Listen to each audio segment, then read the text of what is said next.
எந்தெந்த வயதில் எது வெற்றின்னு ஒரு ஆத்தர் எழுதின ஆர்டிக்கலை தான் பேச போகிறோம். 3 வயதில் தனியாக நடக்க முடிந்தால் அது வெற்றி.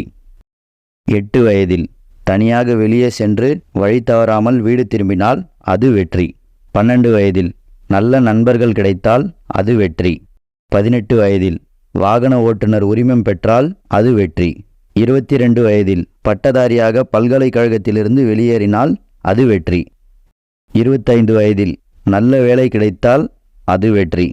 30 வயதில் தமக்கென்று குடும்பத்தை அமைத்து கொள்ள முடியுமானால் அது வெற்றி. 35 வயதில் போதுமான அளவுக்கு சம்பாதிக்க முடியுமானால் அது வெற்றி. 45 வயதில் இளைஞரை போன்ற தோற்றத்தை தக்க வைக்க முடியுமானால் அது வெற்றி. 50 வயதில் தன் பிள்ளைகளுக்கு நல்ல கல்வியை அளிக்க முடியுமானால் அது வெற்றி. 55 வயதில் நம் கடமைகளை சரியாக தொடர்ந்து செய்ய முடியுமானால் அது வெற்றி.